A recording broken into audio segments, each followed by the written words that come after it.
Okay. It's just like this unembodied voice comes in. It's just really. Good evening to the welcome to the Planning Commission June 22nd, 2021, 6 o'clock electronic meeting.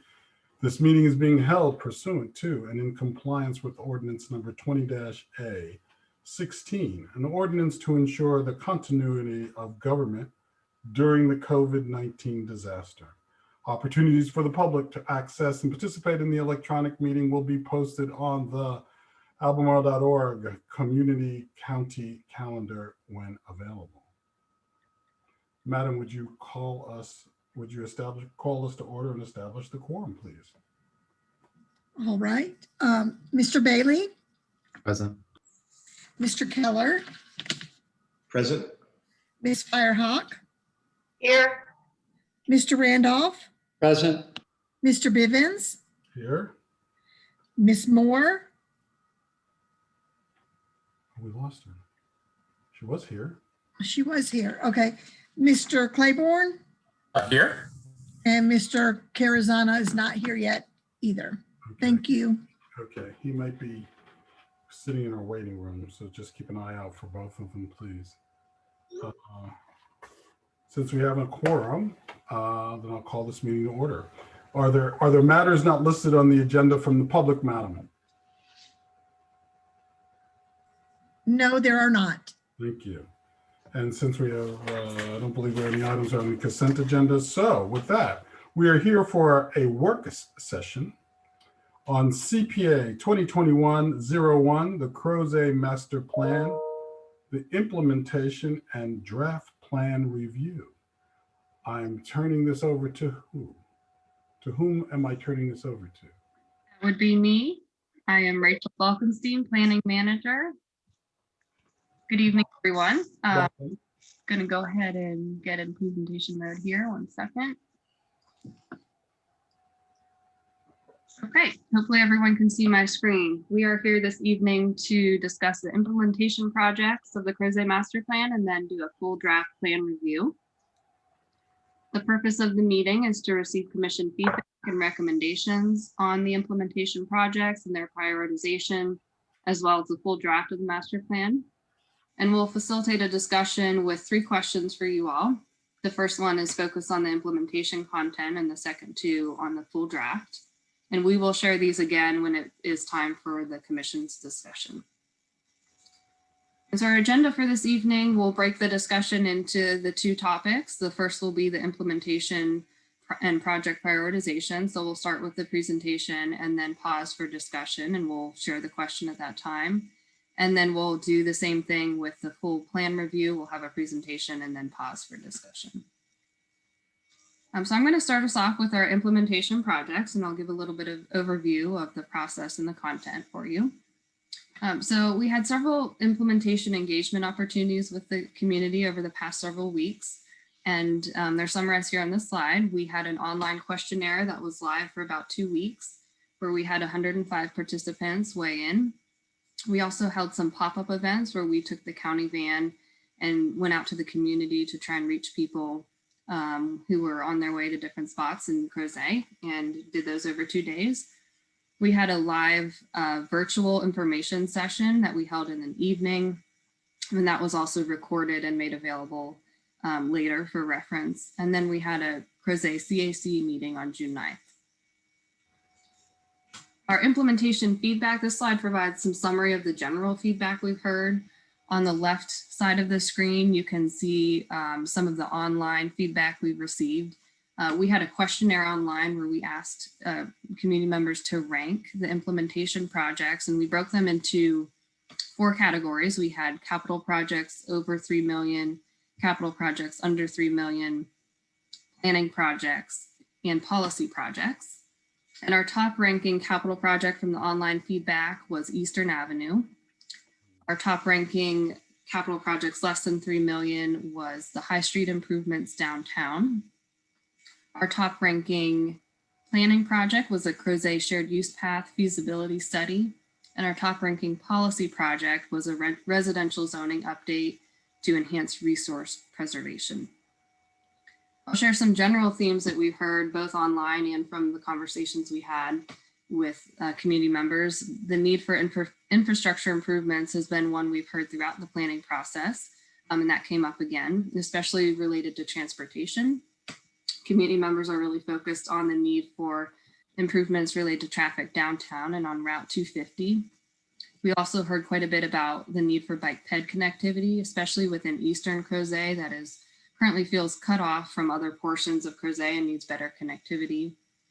Focus on walkability and bikeability downtown, especially related to sidewalks in the older neighborhoods near downtown. We've heard a bit about trail connections, and with the top project being a desire to upgrade the Crozet Connector Trail to be more accessible, shared use path standard. And then lastly, as I mentioned, Eastern Avenue was the top project, and this continues to be a topic that comes up quite a bit. And a new theme we heard in this round of engagement was that this would also provide bike ped connections. It's not just for vehicular connectivity, but for folks wanting to ride bikes or walk to points south, such as Harris Teeter. Eastern Avenue would provide that opportunity. So as I mentioned, we also had a CAC meeting on June 9th. And throughout this process, we've been using the CAC to share early drafts of content and to vet some topics. They're helpful for that lens because many of them, or if not all of them, have been involved for the entire process. And so they can help us filter some of the content. And they shared a couple of things. One was a need for a last big engagement push on the draft master plan. And they offered to help out with some of that engagement. So they'll be helping us spread the word at their July 4th event that they have upcoming. A couple themes related to the implementation content. First was prioritizing sidewalk projects. They had quite a bit of discussion about which of our high priority sidewalk projects should be the top priority. And based on their discussion, they felt that the eastern portion of Park Road, connecting a sidewalk from the eastern neighborhoods into Crozet Park, was the top priority, with a close second priority being a Hilltop Street sidewalk that would connect people from the park over to downtown. They also shared their desire for Western Park and Eastern Avenue to continue to be top priorities, and the project for a shared use path along Three Notched Road to be a high priority project that relates to that, providing that connectivity to the eastern neighborhoods. So now I'll get into the content of the draft chapter that we shared. And so we've broken our projects into two categories, catalyst and future projects. I'll start with the catalyst projects. So these are intended to reflect the community's top priority projects within the master plan. They have a timeline associated with them of 0 to 10 years for completion or substantial progress to be made. And they include 3 types of projects: planning, policy, and capital projects. And some of them are phased if they're part of a larger project, such as Western Park. And the order of the projects listed is intended to reflect the community's priorities. However, we should note that they're not necessarily the order of completion. And that's due to a couple of factors. One is some of the projects that are more complex will take longer to complete. Some of the projects, such as the transportation projects, are associated with state timelines when we have grants to help fund and support the projects.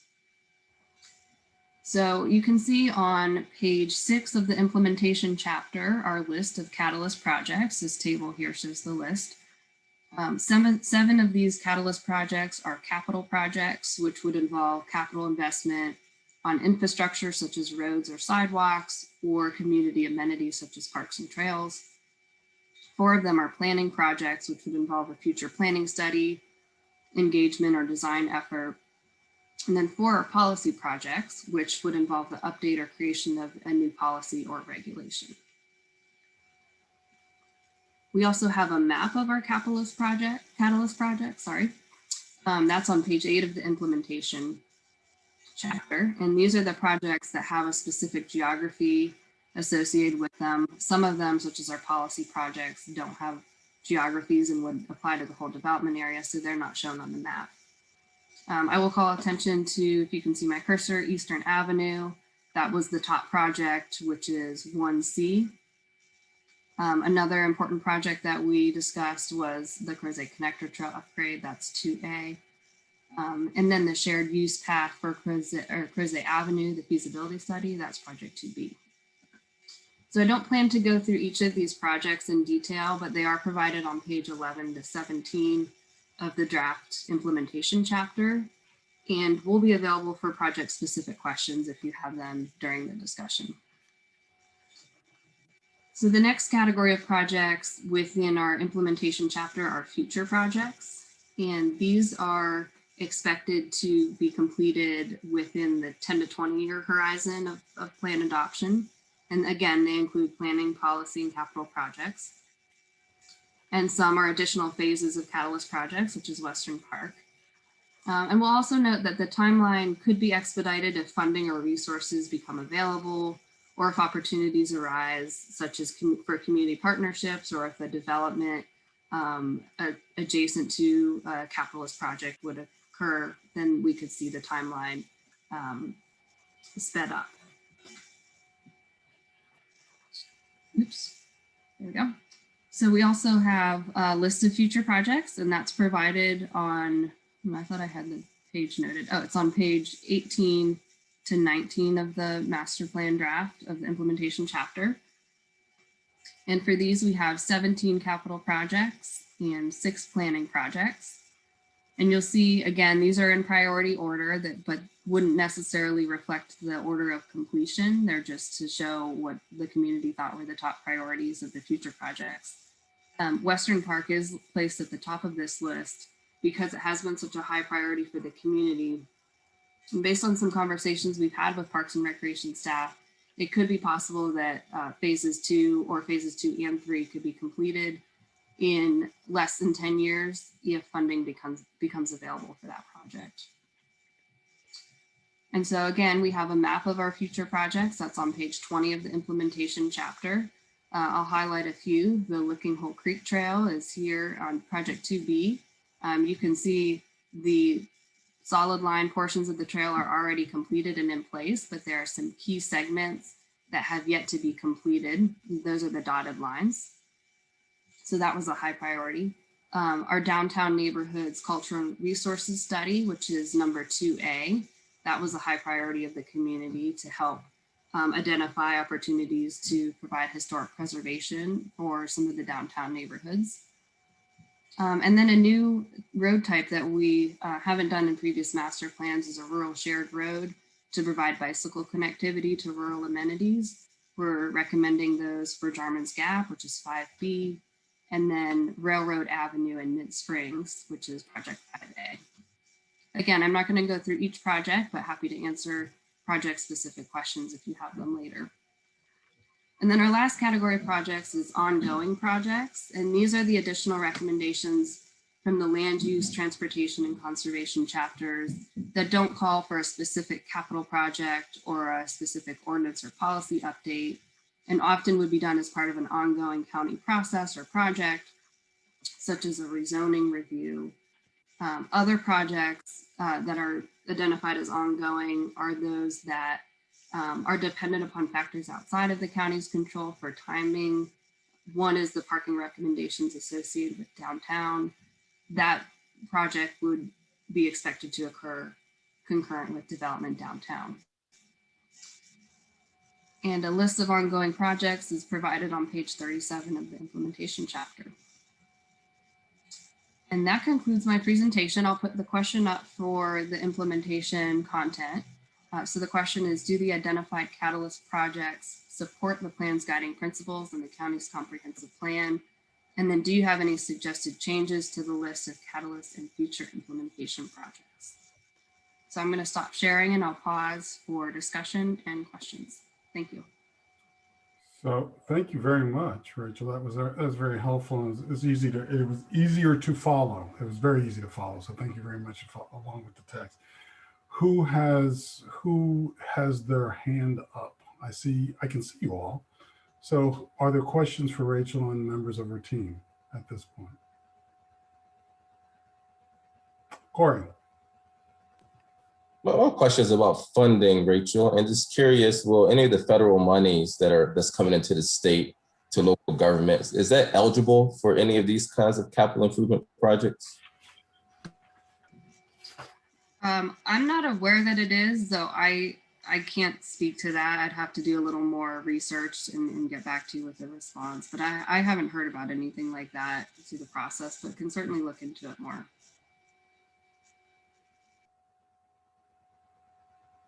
Okay. So Rachel, what would you like to hear from the commissioners? General feedback if you have it, and then if you think the list of projects makes sense when taking into consideration the plan's guiding principles and goals, I think that would be helpful. Okay. So there's Tim, please. I just want to echo that I think this is really clearly articulated and clearly delineated. It was really handsome and nice to read, clear to be able to read and to view, and the connection between the two. So well done on that front. I just would like to reiterate the point that I made last time, not overstate it, but I'll state it here, and then I'll state it when we have our public hearing at the end. I still think that with the number of historic resources that really give the flavor of the small town of Crozet, that the architectural survey and then the infill study to think about how that can work, the possibility of an architectural review board coverage for the historic resource zones should not be in the 10-year out. I realize that something could move it up, but I think that it needs to be of highest priority if we want to be able to maintain the character of this quaint small town core before it is eradicated due to development. That's my major point. Thank you. Thank you. And we'll come back to that again, won't we? Yes. But it's on this, if we're to comment about the priority lists, that would move that from the second priority to the first priority. Okay. Rick.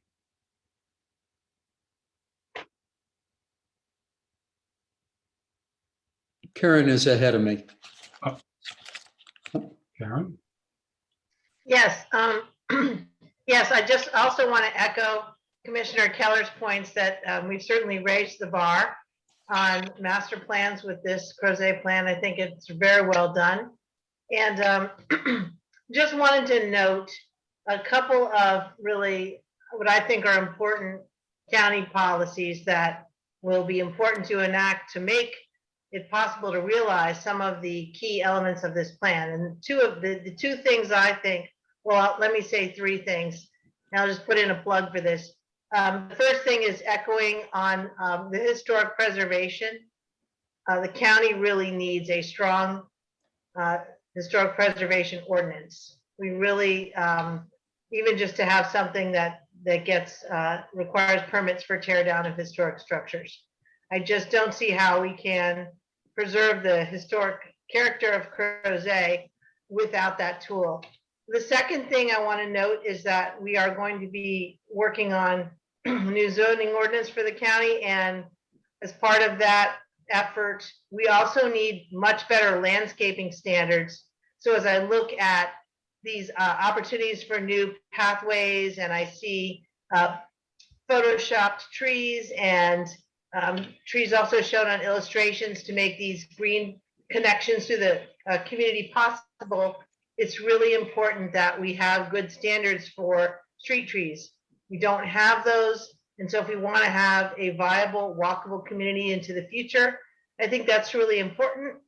And just a picky point, not all of the illustrations of streets showed bike lanes. So I think that's important to make sure that those are really quite clear. And then the last thing is the need for an updated lighting ordinance. So these are, I know we're here to talk tonight about the Crozet plan, but there are some countywide policies that I think are essential for helping to realize some of these visions in the Crozet plan. Thank you. Rick. I'd like to start off by saying that I think what you sent out to us, Rachel, is a quantum leap in terms of details, thoroughness, and specificity from any master plan this county has ever done before. And you and your team, Michaela included, you deserve a great amount of credit for having developed something that I feel will be award-winning in planning circles. The second point I would make in terms of your question number 2, and I'm going to address that now, is that I think this master plan is not just consistent with the county's comprehensive plan.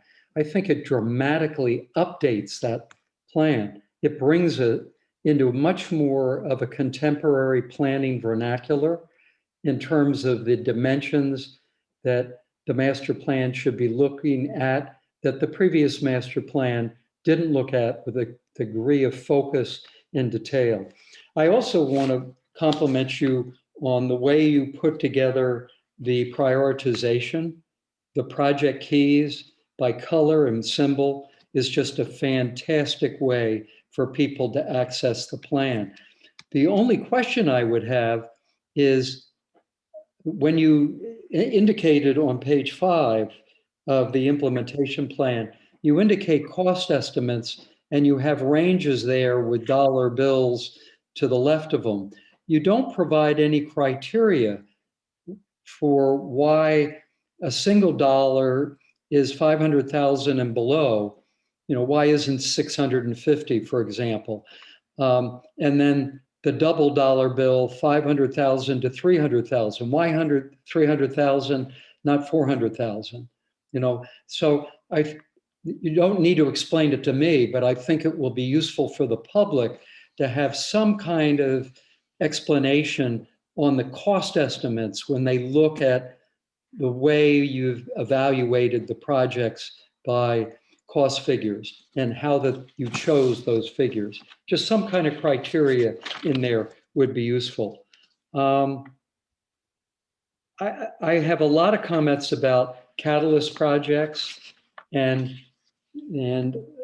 I don't think this is the time to go into the detail on that. I'll wait till after the public comment portion, but I really do think the layout here in this implementation phase is superb.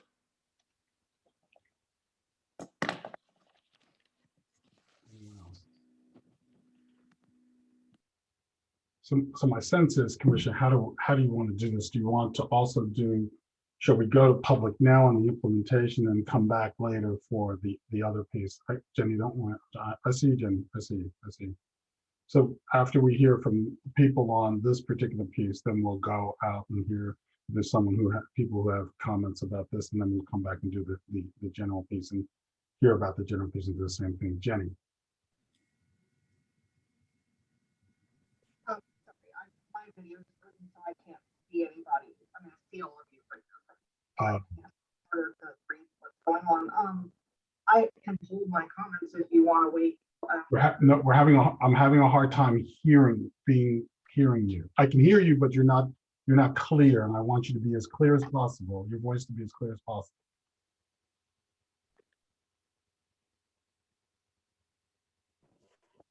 Is that better? That's much better. Much Okay. Much better. So I had a question, and then if I don't have a lot of feedback for this section, if I may, I'd rather just say that now, but I wondered, Rachel, I mean, I've read this, so I see it, but when you went through the future projects in the draft, it talks about in the beginning what that means in the 10 to 20 year time frame.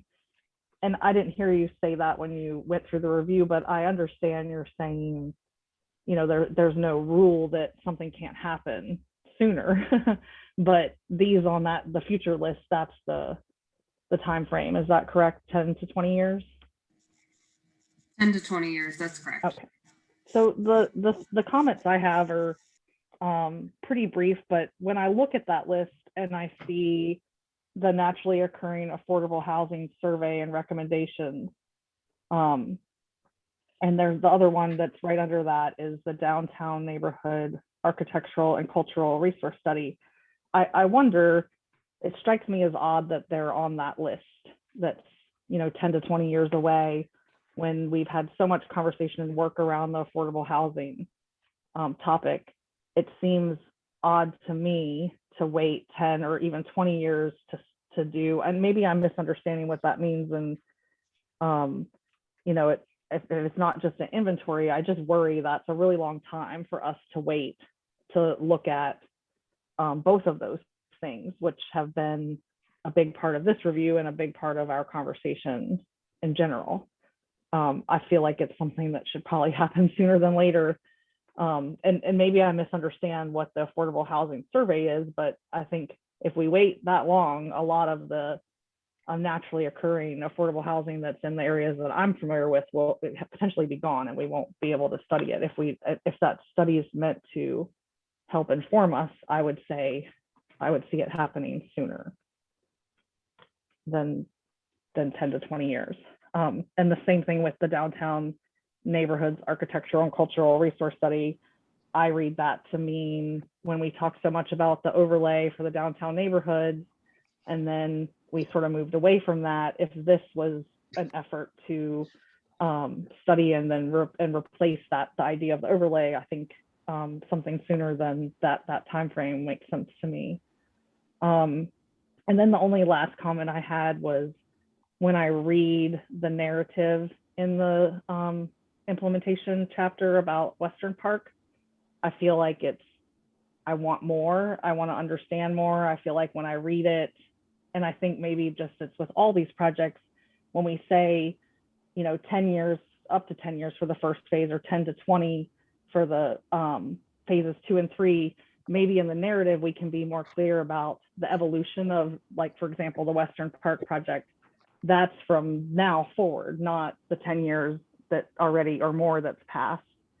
And then when I go to the conservation chapter to look at Western Park, it's still, I feel like maybe more of a narrative around the park.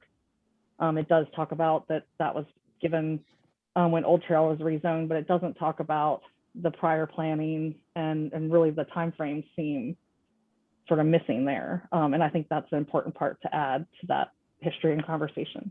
And that's all I had for that part. Thanks. Rick?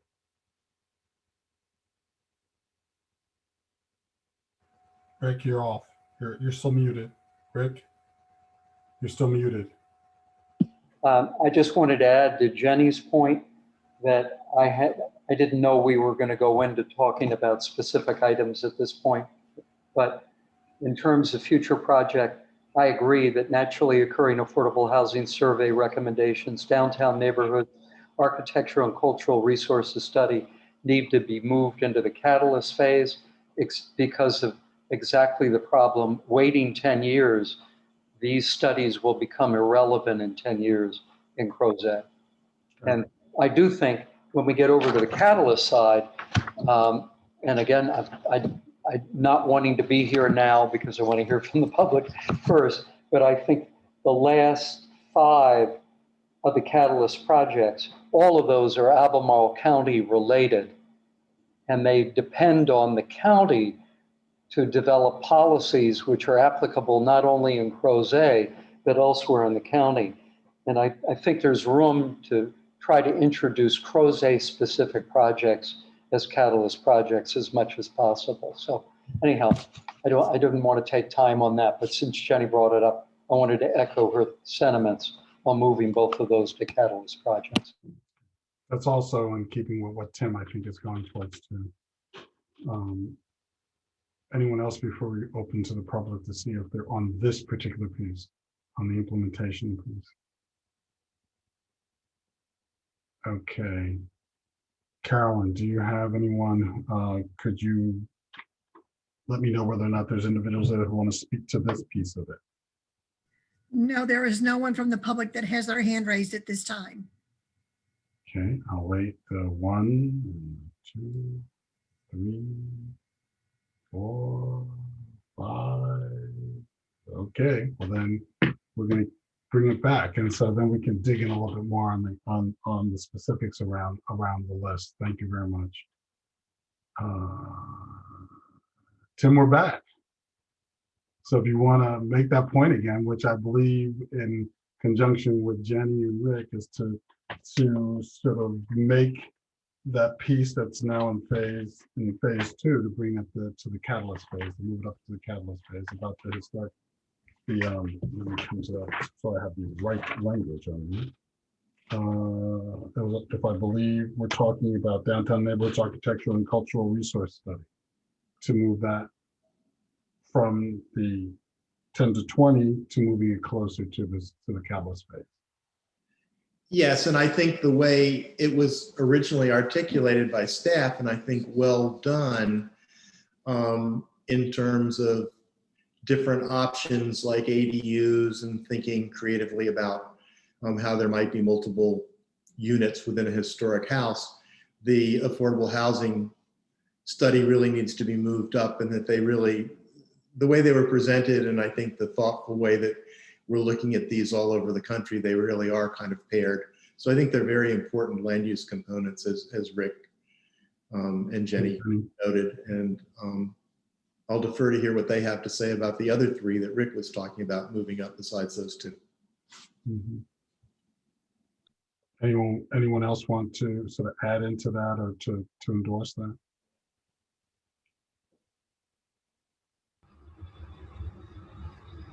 Daniel, did you come with Daniel?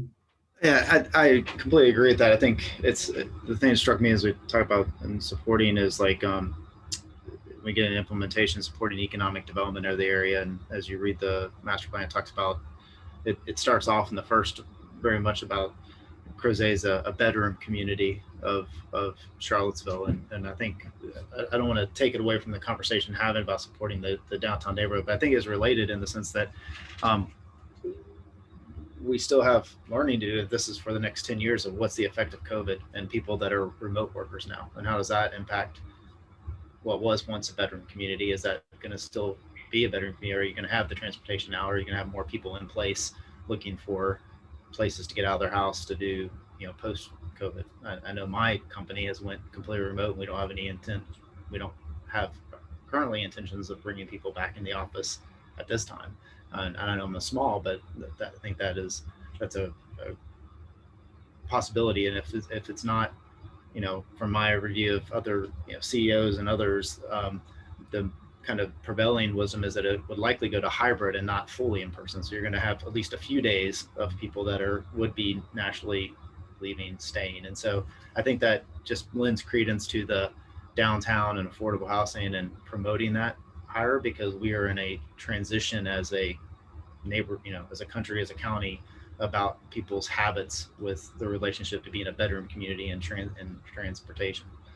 So I think just kind of agree with that, and leads me to questions of how might we get more insight to that as we think about the reprioritization of future projects to current catalyst projects and supporting economic development of a transitioning society and a community that is largely been that bedroom community, that people may be in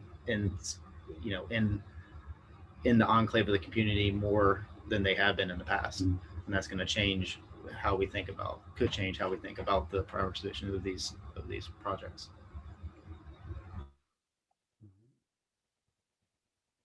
Rick?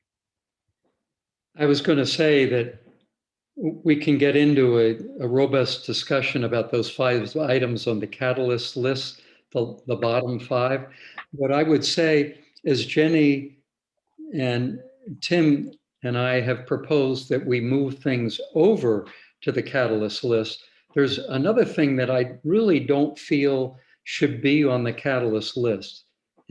Not that it's not worthy and not deserving, but it doesn't seem to have nearly the salience of the transportation concern of citizens in the community.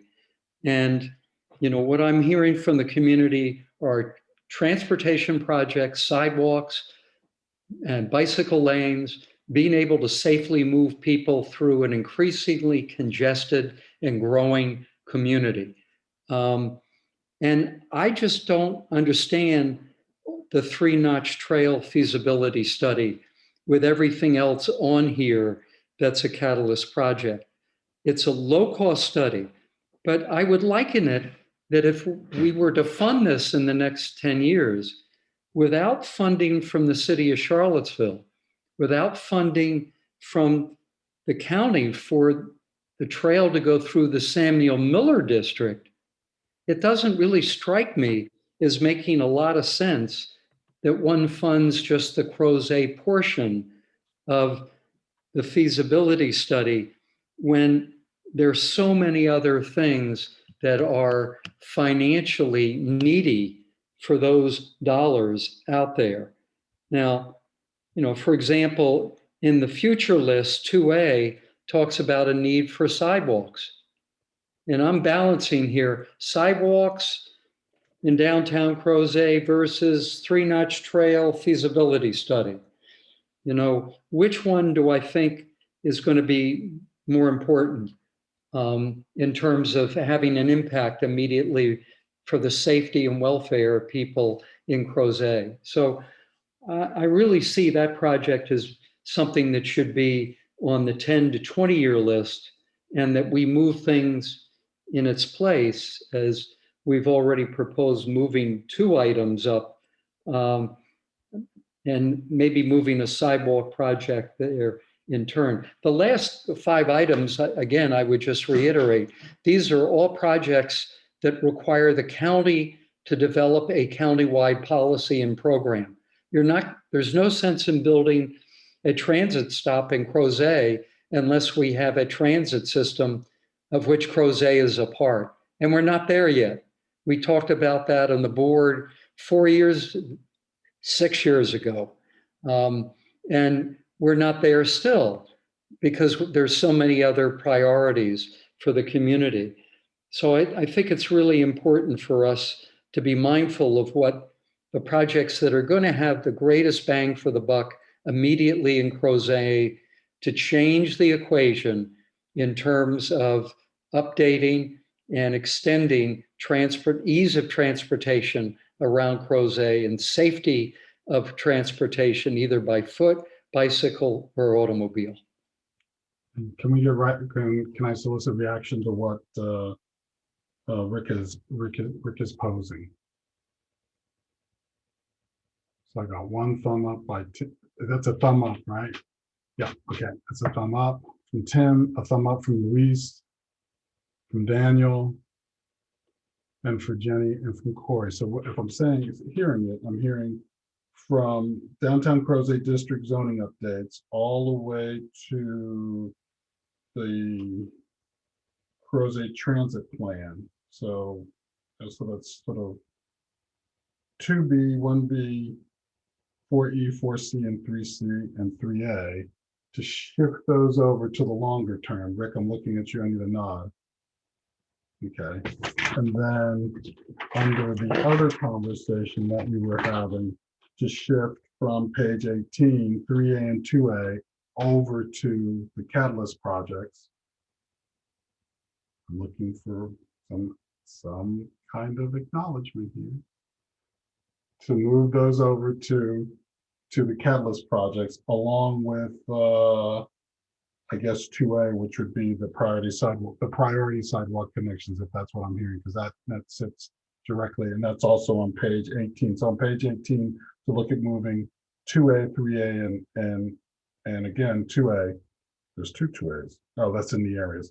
So 2A, 3A, and 2A, the 2nd, 3rd, and 4th, to move those over to catalyst. Am I saying that correctly? Do I see thumbs up or thumbs down or no thumbs at all? I see 1 thumb, 2 thumbs, 3 thumbs, 4 thumbs, 5 thumbs, and I'm looking for the 2 thumbs under Rachel. That would be Corey and Daniel. Okay, there's one of them, and there's the other one. Okay, so Rachel, is that helpful? That we've sort of done some shifting on that list there. What else are we talking about? Jenny, do you have more that you wanted to add into this at this point? Not in this, not this Okay. part, thanks. Okay. Is there anyone else who wants to add? Daniel, I saw the Daniel hand wave. Yeah, Thanks. I just, it's not any on here. I just, it was brought up in transportation and there was a few mentions put in, but just, if I were to make, I agree with Rick on the feasibility study for the 3-notch trail. I guess one thing, I don't know really where it falls and whose responsibility, but, you know, electric vehicles are coming, and that will create a quantum shift in how we think about personal electric vehicles and parking and infrastructure. And if we're already talking about the need to catch Crozet up in infrastructure, it's also like prepare it for the future of what's coming. And so I guess one of my questions is there thought, or where does it sit in having a feasibility study or some type of study related to the impact of electric vehicles on the infrastructure needs and planning for Crozet, and where would that sit? That might not be within our purview. I just, you know, Hold on, we kind of mentioned it here and there. Let me ask him a question, since he sits on the MPO Tech, and that is one thing that they've been talking about. And I don't necessarily know that it's a Crozet, but they've been talking about it on a regional basis. And so I'm gonna tap Tim for a second. I think it's an interesting point, and we do have an MPA meeting coming up in a month, so I could broach that. But I guess what I'd be interested in, and Charles maybe would be the person to move this, and maybe you, Julian, to economic development. Mhm. And we have Ferrone, who we have been doing some county support to.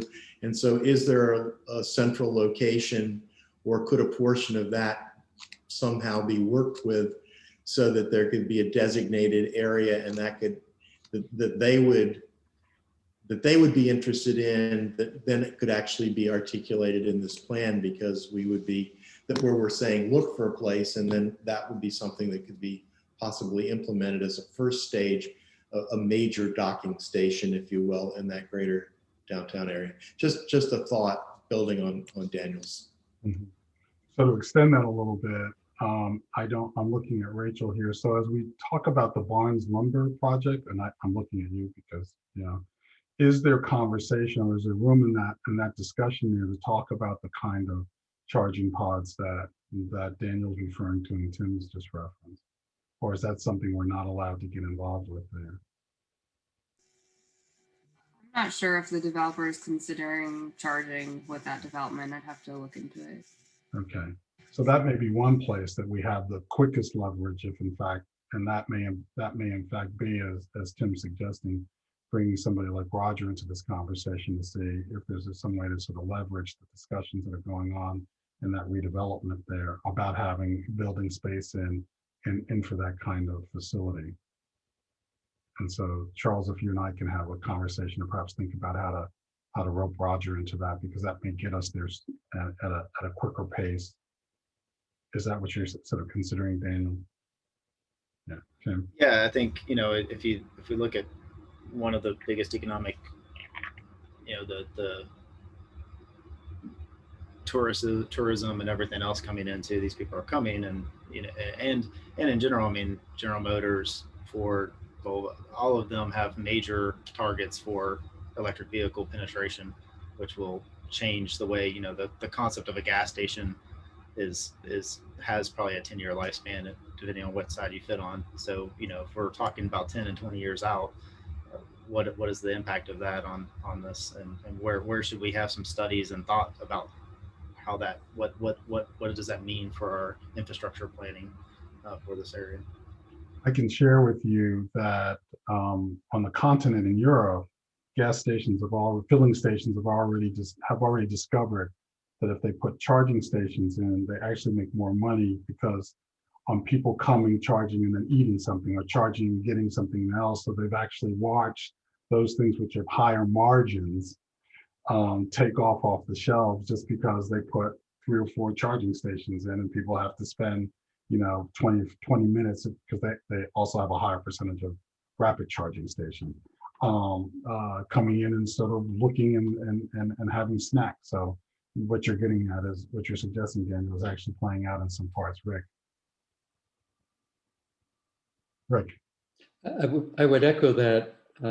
Certainly, we see that with our local fuel oil company that's really uses gas as a loss leader to attract customers in to purchase food. What I wanted to do is compliment Daniel for bringing that point up, because I think one of the things he's doing here is also confirming what the survey research showed from the input from residents, that they're really asking the county to help them realize an urban vision for Crozet, downtown Crozet.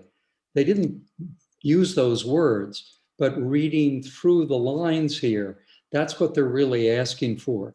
Help us be a catalyst for us to achieve much more of an urbanized vision for this community, and a safe one. And certainly electric cars are an attribute of that urbanized vision going forward.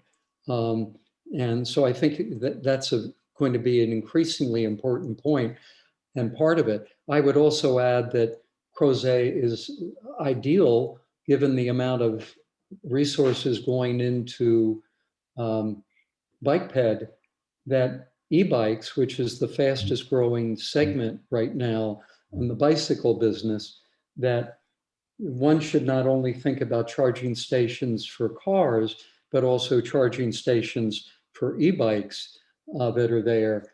And I think that those will both be highly attractive to helping the county realize this vision for Crozet. Charles? Yes, sure. Thank you, Chair Bivens. I just wanted to point out that the county just as recently as this past week opened up a pilot project here at the McIntyre building where we have electric charging stations. I believe we have 6 level 2 chargers and 3 level 3 chargers that are currently being used. So the idea is to kind of monitor those, see their usage, see how that program works out as a pilot to then potentially expand elsewhere. So we are certainly already kind of taking those steps forward. And just in the past week, they have, as Commissioner Bailey pointed out, there's some heavy usage already happening. So it's good to see. So we might expect something like that if the project is successful. We might expect an installation at the library, because that would be a piece of property that apparently we own. And so we'd expect something there, or if in fact, as in Jenny's world, as Western Park builds out, we might expect to see something in a Western Park. So places where people naturally gather, but the property is owned by the county. Yeah. Rick, I saw your hand go up. I was just going to add that I heard about that, and I know of at least one supervisor who's already out talking to dealers about the potential purchase of an electric car, exactly because the county has that charging facility available during 9-hour board meetings. They can be charging their car and probably all of their batteries in the automobile at the same time and run their house for a week afterwards. Now, let's keep going now. We don't want to mimic a 9-hour meeting now, do we? Luis. I just wanted to add to Charles' comment. I mean, it might be helpful to connect with Becca White at our transportation department. And obviously we've had electric charging stations now for a while at UVA, and there's a significant increase year to year. And she could probably provide you data that might be helpful, and you guys can combine that with your pilot program. But now certainly, there's a lot of people coming into UVA, so that doesn't mean that what the usage that we see necessarily translates out into the community, but I think it certainly would be a good measure. And it's going up, it's not going down. So I think, to Daniel's point, looking at this as part of new infrastructure that is needed in Crozet, roads being number one, because to get those cars in, it doesn't matter if it's electric or gas, the roads are going to be key to the success of that master plan. Anyone else on this part? Rick. One closing thought, and Rachel, I appreciate you giving us attachment 3. which was a summary from our work session on May 12th. The only note that I would make under transportation, the third item down, where you noted that High Street is a low-speed local street, and it's not recommended for a bicycle lane. Just because it's a low-speed local street doesn't mean it should be invalidated from having a bicycle lane. Given where High Street is and the number of different facilities there, we're just talking about charging cars and bicycles potentially at the library off of High Street. I think it's an added reason to really look at that as a safe passageway for cyclists to be getting around that hub, the center hub of Crozet, and being able to ride bikes. So that just jumped out at me.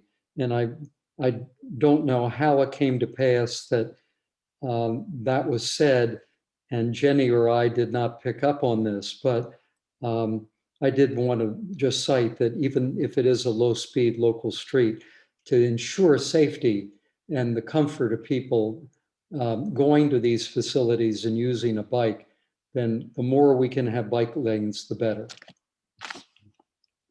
Karen, were you echoing that, or were you wanting to come in? I was just echoing that with my thumbs up because that was part of my omnibus statement at the beginning about the fact that there are more opportunities for bike lanes on roads than what's shown in the plan.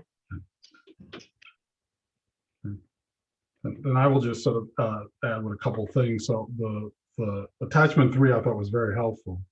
And as you move forward, I would suggest that as you look at your appendix, and you'll hear probably more about this, that being able to sort of say, here are the major issues and here's how we've dealt with them, might be a helpful thing for when you bring it to the public hearing, when you present to the public hearing, in particular when you present it to the supervisors, so that they have a sense of what the major comments were, and what our reactions were from staff and from the planning commission.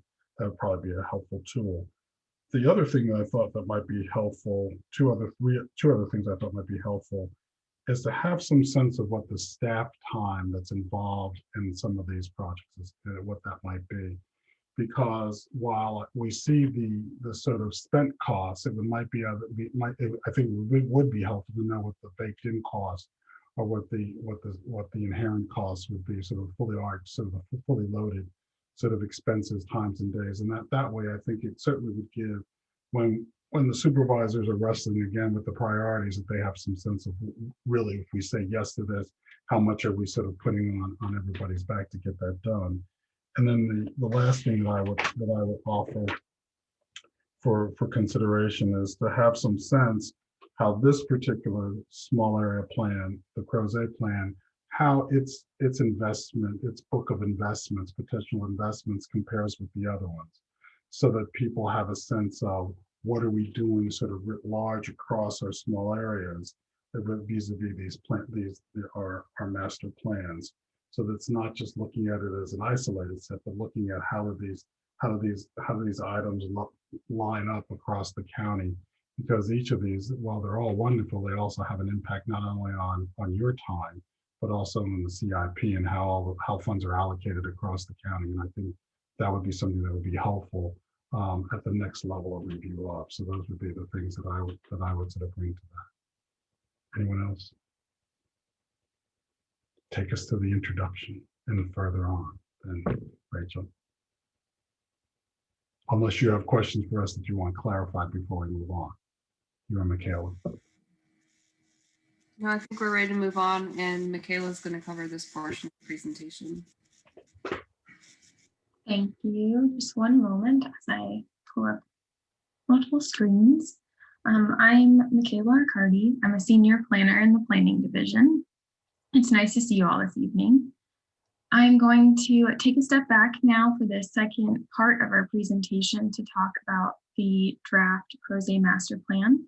And I'll begin by providing an overview of the engagement and content development process. Attachment 1 of the staff report has a detailed summary of this, but I'll walk through it in summary. So the first phase of this Crozet Master Plan update began in September of 2019 with a series of community workshops with the goal of identifying community concerns and hopes for the future priorities and revisit the 2010 guiding principles. And this phase concluded in December of 2019 with draft guiding principles for each chapter, which are in the draft before you this evening. The themes from engagement were called focus areas, and those were identified during this first phase and used to shape engagement in the subsequent phase 2. These focus areas included topics like housing variety and choice, safe and accessible transportation options for all users, and trail and greenway connectivity. The second phase of this project, focus area input and design strategies, took place from January to July 2020 and included the transition to virtual engagement due to the COVID-19 pandemic with the use of an online engagement hub at publicinput.com, and Crozet CAC meetings were held virtually via Zoom. The purpose of this phase was to further evaluate and facilitate conversations around the focus areas from phase 1 and co-create strategies to address current challenges and community goals related to those topics. Conceptual recommendations and implementation projects were generated during this phase and included items like identifying specific locations for bicycle and pedestrian projects, identifying appropriate types of housing for Crozet, and discussing parcel-specific land use changes. The third phase of this project, draft recommendations, took place from August 2020 through March 2021, and virtual engagement continued to be used through publicinput.com and the Crozet CAC meetings. It involved working through the draft maps and recommendations for each chapter, with several CAC meetings used to discuss and refine the future land use plan and land use recommendations in particular. For example, during this phase, a new middle density residential land use designation was drafted based on community feedback on the initial concept of a downtown neighborhoods overlay, which was discussed in phase 2. This demonstrates the iterative process of revisiting ideas and improving them based on community feedback. The draft future land use plan, parks and green systems plan, and future transportation network plans were developed with related recommendations. We are currently working on phase 4, plan draft review and adoption, by incorporating community member, planning commission, and board feedback on the draft chapters, including developing the draft implementation chapter that Rachel presented earlier this evening. We currently have a draft master plan document for review by community members, the planning commission, and the board of supervisors before holding public hearings. And moving into the content of the master plan document itself, as you all are familiar, the master plan document contains 5 chapters and an appendix, which we continue to work on. I'll be walking through each of these chapters throughout the presentation and sharing their main components and recent updates to these draft chapters. The introduction chapter is one of the most recent draft chapters, with introductory information about the master planning process and the guiding principles. It includes an overview of the community history, current demographics, and existing conditions, as well as a summary of key challenges and opportunities that were evaluated and heard starting in phase 1, community visioning, and heard throughout the process. The transportation chapter includes overview and background information related to this topic, the future bike and pedestrian and street network plans, as well as street typologies and recommended intersection improvements. It concludes with a summary of the chapter's guiding principle, goals, and recommendations, and that format is carried through each of the chapters, the land use and conservation chapters as well. Each recommendation is associated with an implementation project in the implementation chapter. Following the Commission's feedback at the May 12th work session, staff made several updates to the transportation and conservation chapters. A summary of these updates is detailed further in attachment 3 of the staff report. The updates for the transportation chapter include additional background maps about existing conditions in Crozet that are shown on this slide, including a heat map of crash incidents and average annual daily traffic using VDOT data. The addition of an inset map to provide more specificity on missing and proposed sidewalk connections, as well as a priority order of sidewalk projects in the implementation chapter was added. The chapter now includes language regarding bicycle needs for storage and parking and the potential for a downtown hub in both the introduction chapter's key challenges and opportunities section, as well as the transportation chapter. And there is now language in the chapter about locating street lighting in appropriate areas for safety. That is also full cutoff, about the fact that streets should not be widened with future improvements, and calls for a welcoming and enjoyable non-vehicular travel for Crozet. The land use chapter follows a similar structure to the transportation chapter, with a future land use plan, a table of future land use designations, and different types of centers and districts, as well as design guidance. The land use chapter is also associated with the appendix section on middle density residential future land use, the new future land use designation and housing types. Since the commission has reviewed and provided feedback on this chapter, several updates have been made, including the designation of several properties in the Tabor High Street area as middle density residential, with supporting language about the importance of tree and historic structure preservation on these properties. This change was made in response to feedback from the commission and the CCAC about a desire to see additional areas of middle density residential in Crozet.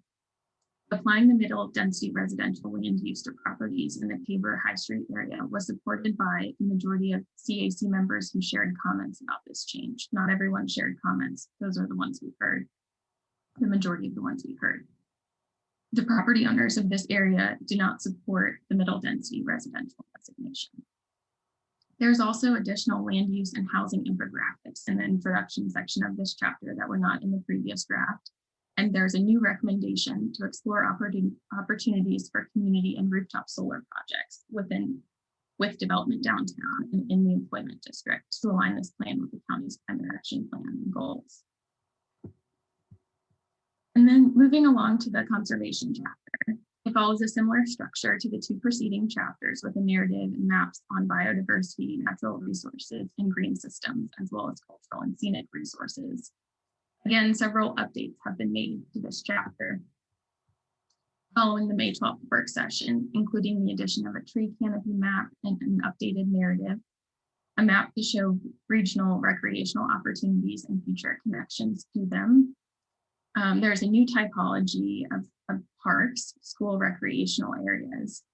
There's also additional language about water quality with information on the total maximum daily load study and implementation plan. And finally, there's additional information on the local agriculture in the area. Since the commission's already discussed the implementation chapter, we will move along to the discussion questions, thinking about the full draft before you this evening. So the questions are, is the draft master plan consistent with the county's comprehensive plan? And do you have any feedback or suggested changes to the draft Crozet master plan?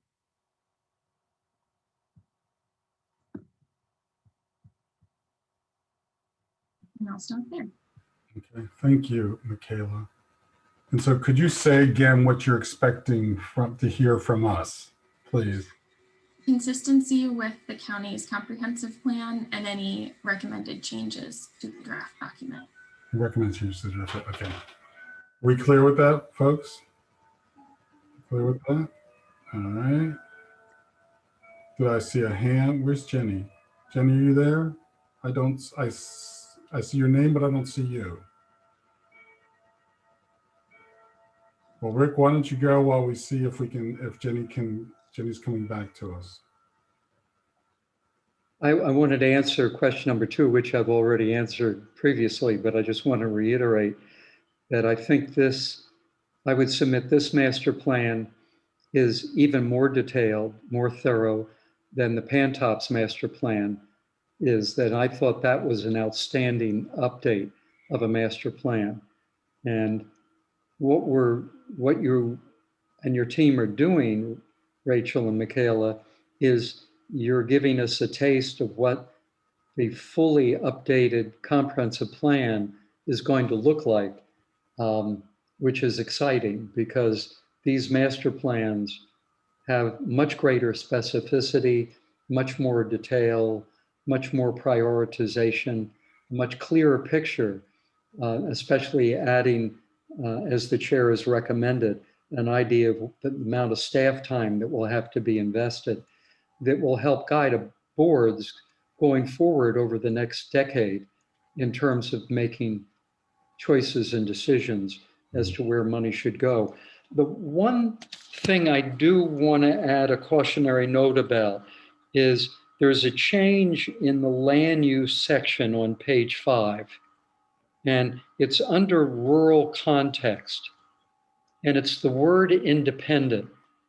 And I'm trying to be I understand what you were trying to say there in the first sentence, where it's stated that Crozet's setting is a satellite community separate from the county's urban ring development areas.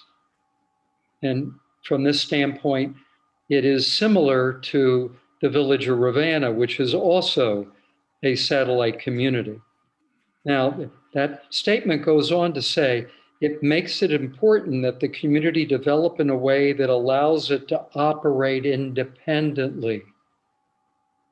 And I'm concerned about that adverb here, independently, because Crozet is very much part of Albemarle County, unless, as we've talked earlier in our discussions about the Crozet Master Plan, if Crozet selected to become a town, then truly it would be independent. But I think somehow you need to couch that a little differently to say to operate somewhat independently. But I don't want this to be read by some people to argue, oh, the master plan says we're really independent in the way we're going to operate with a mix of housing types, commercial and employment uses. And I don't think that's what you were intending, but words matter. And I just think we need to be careful how this is worded here, because I think there's a powder keg around that word independent. So maybe I'm being dramatic, maybe I'm exaggerating, but I'm just trying to be sensitive to that single word. Otherwise, everything else in here, I applaud. If I might, let me sort of come alongside Rick on that for a second, since he brought that up. I would say if we go back to page 4 and also the cover page on page 3 that has sort of the guiding principle, I would come alongside of him where it says as a self-sustaining town. So those are terms of art. So first of all, it's not a town, although maybe at some point in the future it may be a town. And it's not self-sustaining because, as Daniel pointed out earlier, 0.5% of the people at this particular moment, let's say it grows by four times that. That still only gets us to 2%. 2% of the people, if I scroll up by 4%, are doing what they do on a daily basis within the confines of Crozet. So I would want to be very careful on how we say to support and strengthen Crozet's history of a self-sustaining town.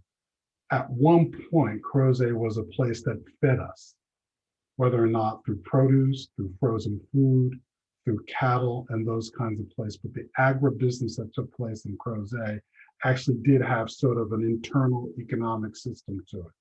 That's not what's happening today. Even with all the grand vineyards that are there, that's not what's happening today. It's no longer that sort of purely agri-based business that it used to be in its history that was just brilliantly laid out in your introduction. So I want to thank you for that. I know we're not there. But my point is that when we talk about and we sort of begin to craft a narrative about Crozet being this place apart, I want to be very careful in the language that we use there, because according to the data that you shared with us, they are not a place apart, but they are deeply dependent on the rest of the activities that happen in the county, and obviously that happened. Well, that's at the university, which is still in the county. I have to do that every once in a while. I have to remind people that the University of Virginia is not in the city of Charlottesville, but it is in the county of Albemarle. So when they go down and go to work in the county, then they are still connected to us. So I want to just be very, very careful what we say on page 3, and particularly what we say in that guiding principle for land use within Crozet. I usually don't jump in at this point, but because of Rick making that comment, I thought I would slide that in at this point. Now I will be quiet and get into the rest, and I will look for somebody else's hand who wishes to speak. So Jenny. Can you guys hear me okay? Yes. Okay, I'm having trouble because I was not here for a lot of that. And then I was watching as an attendee, but my audio wouldn't work. So I couldn't hear, but I could see. So I guess, I don't know if we've taken public comment or if there We was have not. none. We're doing our first bit before we take public comment. Okay, so I guess I do have some things, but I'll wait for those. I heard the whole presentation, but I missed the comments. But I felt like, and I was having trouble with my audio, so I'm kind of a mess. But I thought that Michaela said in kind of the beginning that through the community engagement process with the downtown neighborhoods overlay idea, this idea of the middle density emerged. And I'm not sure if I misheard, but that's not my recollection of how it went, but I certainly don't remember every detail. But my understanding of the neighborhood overlay, the downtown neighborhood overlay, which we don't see in this current draft, was that the land use designation, which already exists in all those neighborhoods, those 3 to 6 the recommendation would be that it stayed the same, but there was some nuance and idea that we could incentivize the things that we hope to happen, which is not having every older home torn down. And so there would be a way to build more density back in. Now, that's my recollection of that. And I know we've let go of that, but the middle, and I'm making this clarification because the idea of the middle density, which has changed a little bit since it was originally presented, was a contentious part of particularly the land use discussion. So I wanted to clarify that which is proposed now at up to 18 or up to 12 and then potentially 18 if certain circumstances are met. I think those are 2 separate ideas. And the reason I'm trying to make that clarification is because a change that's happened since we talked about land use, and Michaela did touch on this, is that the property, several properties collected together along Tabor Street, and you can see this on the map. And if you read the daily progress, as you should, you may have read a little bit about this, but that was a change that came later in the process, proposed change. And I think on the heels of the board's work session about the draft, or not even the draft, but just the discussion about land use and the Crozet master plan. And the reason I'm bringing this up is that this area, and I hope that this isn't just over everyone's head because it is very specific, but the reason I'm bringing it up is that even though it's a small area, it was originally shown in a draft in the downtown neighborhood overlay. And it was presented that these downtown neighborhoods, and I think this still shows through in the whole context of the plan, that the county recognizes, and a lot of people, not just people who live in these neighborhoods, worry that what will happen, how will these change, how can we, be growing and having infill in an area that's obviously popular and should become more dense around downtown, but still have protections. And so when people hear that discussion, and then later in the process, all of a sudden and it did feel all of a sudden, it felt that way to me. And I know other people watching and participating were a little surprised. And the reaction was sort of like, well, it could be worse, having heard the board's discussion, which isn't a great reaction, but to see an area that was proposed to be in this overlay, which was intended to offer some protections, taken and then the potential land use designation tripled, I think was a little shocking to people. So I've had people approach me to say, and most people are people who live in the downtown neighborhoods who say this are really confused about what to expect for their neighborhoods, when in any process could, there be a change. I've had the conversation a lot about the difference between zoning and land use. And I know we all understand that here, but that's confusing. And I think is more than we have to repeat that as much as we can, unfortunately. So I know that's part of what's happening here, but I also see how the process went. And I do feel that there's a valid point in being a little bit confused about that change. And I understand this is going to go forward to the board, and it'll come back to us again, but I did want to put that out there, having participated, having watched, having a pretty good understanding of what I thought the overlay was, to pull a property out of, or a collection of properties out of the overlay and say now they're missing middle, was I think it's a major bump in the road for a lot of people who are a little confused about the process and what the goals are with those two different categories. So I'll stop with that. I have a couple other things, but I'll let other people chime in. And I would like to come back to a couple smaller things I had pulled out. Other people. So this is just this point, and then we'll come back after we hear from the public. Anyone else right now? Okay, Carolyn, are there individuals in the public who are ready to speak?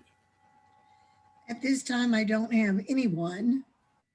We'll wait a second or two to see if anybody raises their hand. We'll do our count to 5 here. Okay. And Rick will give me his hand. Okay. 1, 2, 3, 4. Oh, I saw Rachel put her hand up.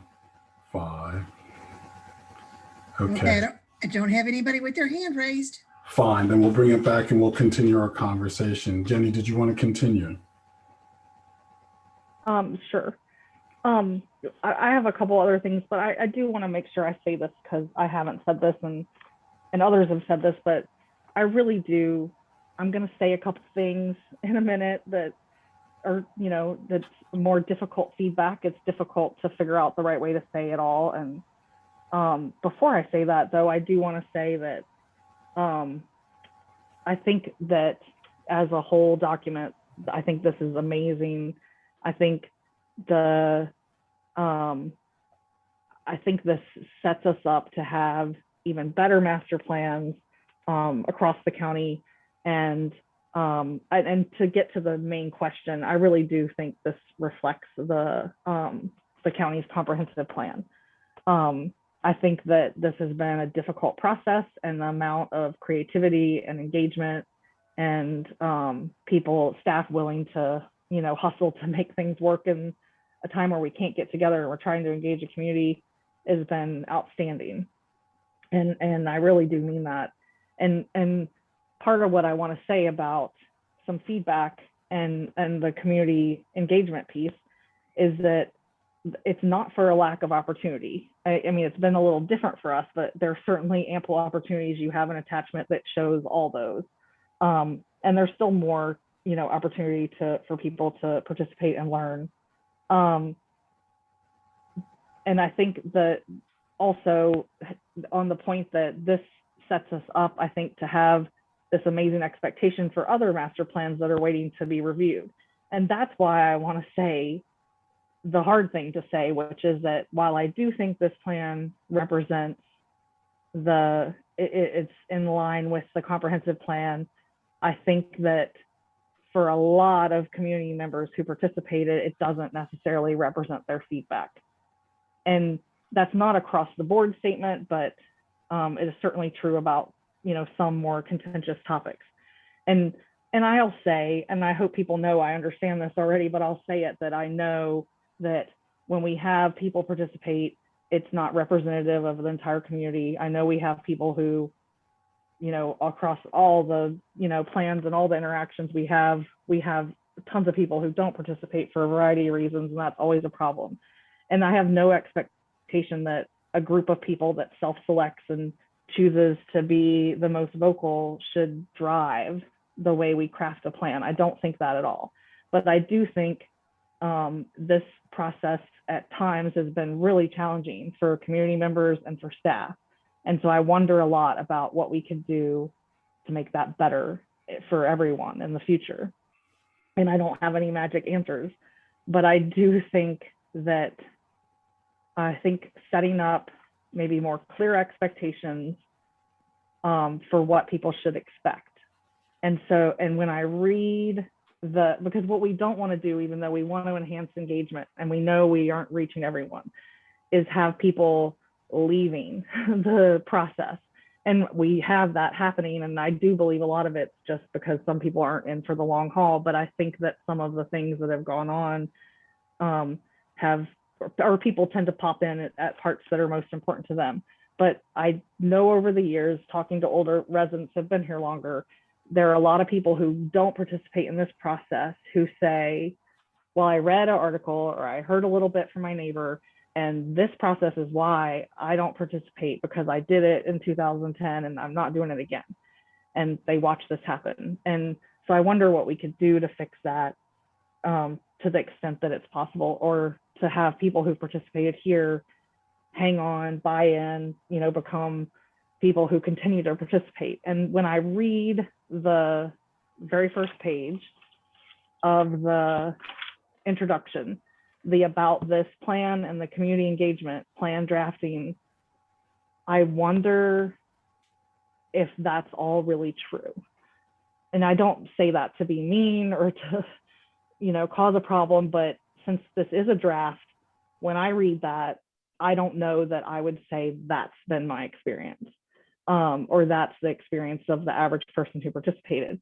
And I don't mean that in a negative way. I just wonder that when we say this, and when someone like me who read that, I moved back here in 2010 or 2009, I was in the tail end of the plan there, and I read it a million times, and I read all these sentiments and statements, many of which are true in my mind. But when I worry that if people read this and come into a future plan revision with these expectations, will they not be disappointed again to learn that, you know, even if there's only 200 people participating and 90% of them all feel a certain way, it doesn't mean it's going to happen. And I think in this, you know, very first thing that we say, maybe we can make the comprehensive plan more of a star. You know, that all the things are going to fall under that, you know, the things that drive the county's goals and policies. You know, sure, it's nice to think that it was about sitting around and talking to neighbors of Crozet, but I don't really think it was. I think it's because these are the goals and policies we have. We try to educate, we try to pull people into that, but I just don't know when I read this first part if I would say that's really accurate. And I don't say that's a negative thing. I just think maybe, to me, it could be a little more honest, and that would be more helpful for people in the future to understand the process. You know, and when we talk about community engagement, it's not just community members, it's stakeholders and all the other people who have a say in our plan. You know, there's the neighbors that don't even live here yet, you know, that we need to think about, that will come in and read this plan and want to be a part of it. All that is put into this. I know that you guys have to balance all this stuff, so I'm not trying to be negative, but I think having watched this process, there's some things we could do to make it a little smoother in the future. And that first page strikes me as an opportunity to maybe reword some of that and restructure it. I'm happy to send you an email with some thoughts I had that are a little more specific. I think I have a couple other little small comments, but I don't know that they're necessary to go through each one. I could email those to the team. Up to you. Up to you. Well, That'd be helpful, Rachel. Rachel and Michaela, would you welcome those? I think if they're substantive, it would be good to hear the full commission, but if they're just small typographical or word changes, email's just fine. I guess there's a few that are sort of small things that I'll email. The last one I'd say is when I go through in the first chapter, the part that sort of talks about the growth. I think there's some data that we could probably put in there that's a little more robust, that shows the growth and the change that's happened over the period of time. And I think putting that in would also help with the story of, how Crozet's grown and changed. And it does also explain some of the feedback that you do get from community members.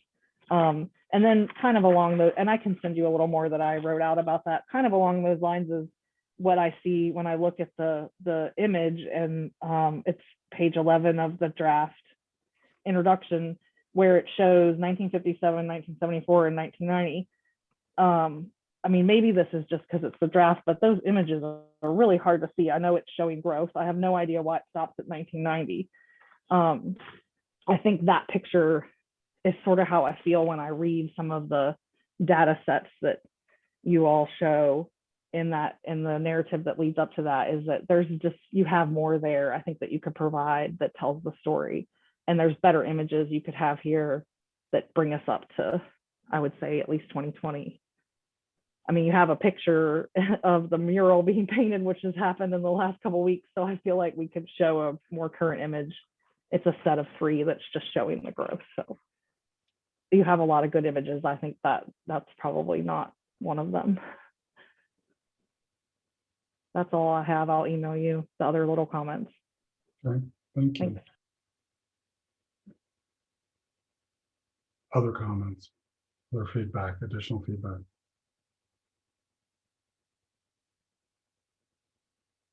So no additional feedback.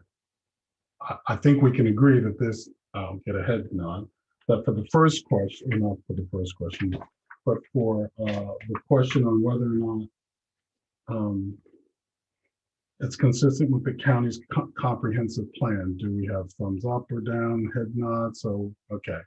All right, so you got that one, okay? Rachel and Michaela, Rachel got that one, okay.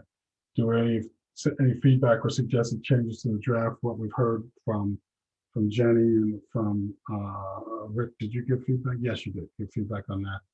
Are there any, or is anyone else? Corey. This is a question for staff. Should we mention anything about broadband and that status? Like, is Crozet adequately covered? Is there looking to be expansion or pursuit of expansion? That's such a prominent utility in light of everything. Just curious, should there be any mention of it?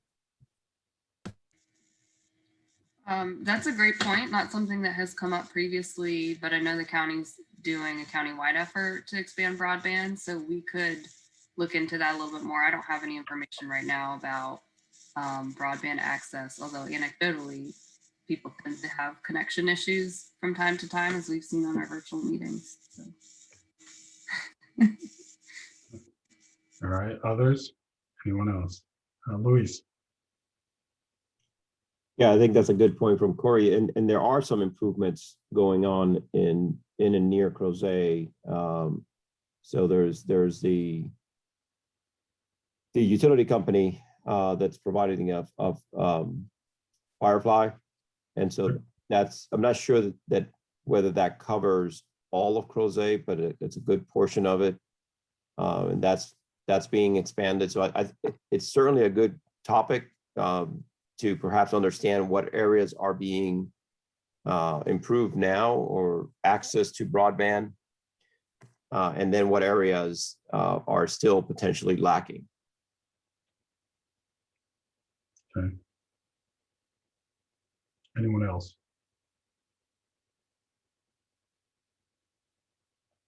Okay, then I will just add a couple things. So I would say in the introduction, I would like to thank you very much for your inclusion and description of union mission. I'd like to thank you for that. I certainly thought that that was an interesting and appropriate section and narrative to include in the master plan. I would also like to thank you on what you did in transportation on page 15, when you talk about the challenges of getting through the challenges of creating a network when so much of the new development has cul-de-sacs, and how that is hard to create a network of streets, and that hopefully that will remind us as we move forward how it's hard to retrofit cul-de-sac communities with cul-de-sac, particularly when people feel as if they want to be connected. How do we do that in a way that is effective? Well, if you don't have to fight through the cul-de-sac to get to someplace else, this is your raising that up to us, and I certainly appreciate that. I've shared with you my whole concern about the self-sustaining part as the overview on the land use, and hopefully you would do that.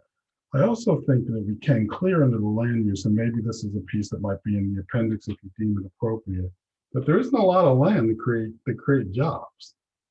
There's that 126 acre where the Acme folder, the Acme file system is, and then what we're looking at downtown, but there isn't a lot of place to do that. So perhaps having a conversation with economic development, maybe that's an appendix at some point to think about how do we create a place to build that kind of community there, that enliven that community, that some of the points that Daniel was making.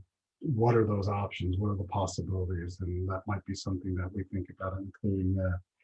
And then, of course, I thank you for leading in the conservation area on 21, when you talk about the history of the Crozet area being one that was steeped in the agricultural business and sort of the original agricultural business, which, when linked to your introduction, really sent home to me the fact that this was an area that was engaged in feeding the population of this community. And that becomes even more important when we live out of this post-pandemic time, on preserving places that can feed us and that can grow things that sustain us. And that's what the Crozet area did at one point in its life. And it would be hopeful that we can look at that as we develop things across the community. So I would just share those comments. And Karen.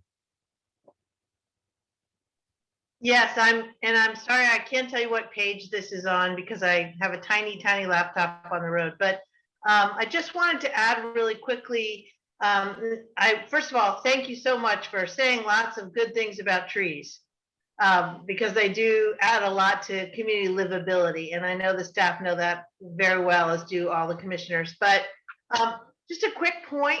I noticed in the section where you talk about trees, you sort of showed some green bubbles to talk about where tree focus may be needed in the future.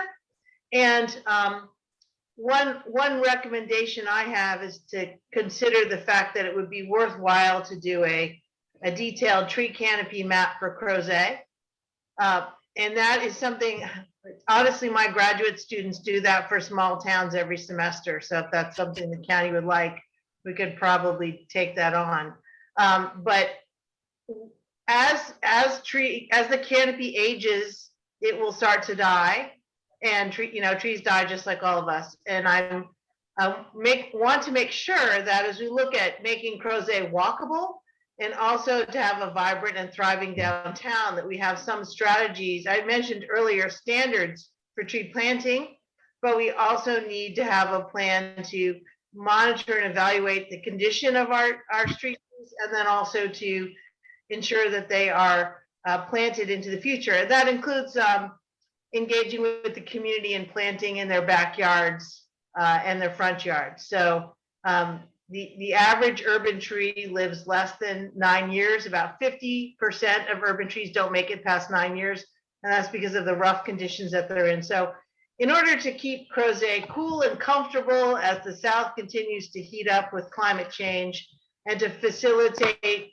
walking more and farther and successful downtown districts, I think that we might want to think about the wording in that section. And I could send you a follow-up email, but just to talk a little bit more about the need for overall tree canopy coverage, evaluation, and encouraging community plantings. So I will leave it at that, but there's a lot of funding out there for that type of activity. And I'm happy to help with some of the mapping. Other comments or additions? Corey? I typically don't like to throw out like observations without any possible solutions. So that's why I was kind of hesitant. But when I was looking at the demographics, you can't help but to notice that this part of our county is significantly less racially diverse than the rest.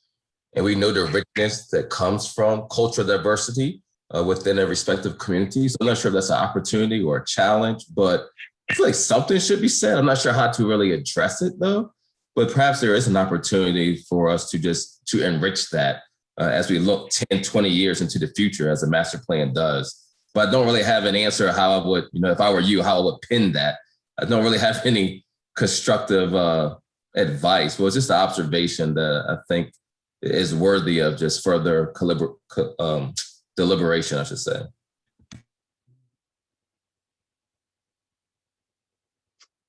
Rachel, do you want anything else from us? And I understand the answer to that is probably no. No, you've answered our questions, so I appreciate that. We do have a quick slide on next steps. Okay. And share that if I can here.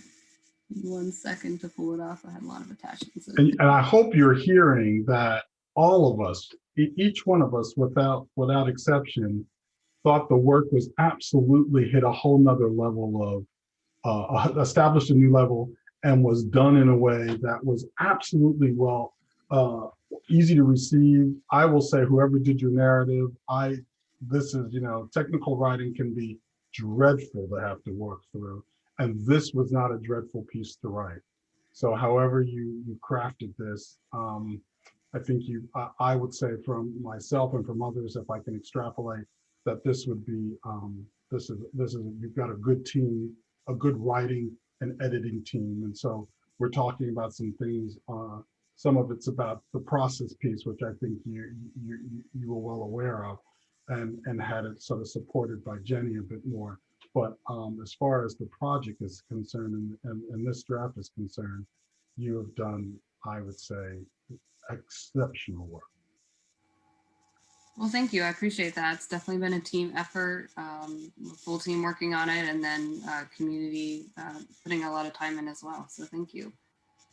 Just quickly, I'll wrap up with our next step. So we're in the process right now, just getting started of vetting the draft with partner agencies. For example, VDOT review is required of all county comp plans. So we're getting that through that and working with other internal and external partners to get their feedback on the draft, make sure there's no red flags and make sure it's not inconsistent with any larger policies. We'll have a work session with the board on August 4th, where we'll share similar content and get their feedback on the implementation and the full draft as well. And then pending that feedback, if the board is comfortable with the content, we will move into public hearings. And Planning Commission and board public hearings are required prior to adoption. And that concludes our remarks. So thank you, everyone. Appreciate the feedback. Thank you very much. Thank you. Thank you. Have a good evening. But Michaela can't leave yet because we get to do something about committee reports. Oh, what are we doing? Committee reports. Let me look at my agenda. Committee reports come after this, I believe. Who has committee reports? Oh, I guess that's me. I get to do a committee report as the chair. So I just have to say, and you all already know this, but I don't know that any of you all know this. So last night we had I gotta get the right one. The Places 29 Hydraulic Community Advisory Committee. We really need to do something with these things. And we had two really good presentations. One was the hydraulic crime statistics. So any of you who have CACs, get the police to come and talk to you about all the actually good things that are happening in our communities. And I can share some of that later. But the one thing that I want to talk about is the agenda item that was titled Albemarle County Growth Management Policy Overview and Connections to Climate Action Planning. that was led and delivered by our own Michaela Accardi, and then a new person to the team, Gabe Daly. Is that Daly? And I have to tell you, even though I knew what she was talking about, I learned more things out of that presentation and in language that will be helpful as we talk to people around our communities who aren't as schooled in the sort of technical jargon that we just take for granted. You know, we throw a lot of jargon around. And I can tell you as a person who's now in his, I guess, what, my 4th year, that at first the jargon is hard to deal with because you don't know whether it's legal mumbo jumbo or it's planning mumbo jumbo or it's just intellectual posturing as we do so often in Charlottesville. But I can tell you, if you have a CAC, you want to invite Michaela Accardi to that CAC meeting because she did a presentation that was spot on, it was smart, and it was accessible. And so Michaela, thank you. And she doesn't smile when you give her compliments. Charles, you got to help her to smile a little bit better when she receives compliment. It's okay to smile. Don't blush, but smile. And so I wanted to do in front of all my colleagues, and some of us have CACs that we have, to be sure to invite you to do a presentation about that topic there. And I thank you for what you did last night. Okay, is that okay, Michaela? You're very welcome. And the beauty of virtual meetings is that it's recorded. So we Oh, that's right. Presentation also. But we still want to see you in person when it happens. The other thing that you might want to be interested in, so you want to do, I'm serious about the crime thing. There's a Lieutenant Tripp Martin and someone who's called Andrew Freeman. If you do a CAC, you want to have them come and present to you because they do an area specific sort of analysis about what's happening vis-a-vis crime in your area and then how that compares to the county. And I found that quite interesting. And we actually we're doing quite well. And for some of us who sit in CACs that surround Charlottesville, and there's been some concern, particularly in this area, about whether or not we're seeing a spillover in some of the shootings that have been taking place in Charlottesville. And I can tell you, while there have been a couple of incidences, we're not seeing the same level of shootings in our particular part of the county. And we're probably, except for the Avon Street, we're probably one of the closest sort of dense places close to that. So if you want that, I would suggest you do that. And for those of you who have been wondering whether or not we're going to get a Tesla at Stonefield, the answer is no. And so go up 29, and there's plenty of dealers up there, and go up Pantops. There's several dealers up there who will sell you an EV, and you'll be able to plug it in at the county office building and at other places. And so Stonefield's coming back according to the new manager there. And oh, there is one thing. Watch your catalytic converters. Watch your catalytic converters. That apparently is the new hot item for people to steal for the rare earth minerals in it. Apparently they're easy. They're easy to get off your vehicle, and B, they're easy to sell. And so on that note, since there aren't any other commissioner reports, I'll turn it over to Charles. Thank you, Chairman. Just a little update from last week's board meeting.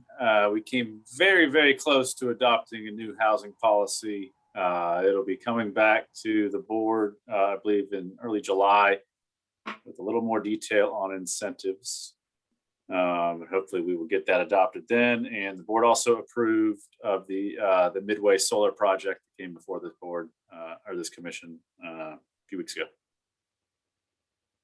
So there you go. So we have a week off next week, so enjoy the break. Cool. Is there any old business or new business? Okay. In that case, folks, we won't see you next week, but we'll see you on the 29th. And be cool. That's easier now that it's rained. And be safe. And see you on the 29th. July 6th, but I won't see you on the 29th. Oh, there's no meeting. Oh, there's no meeting on the 29th. Yeah, see you after 4th of July then. Okay, so, celebrate the 4th of July and we'll see you then. Okay, bye-bye. Bye-bye.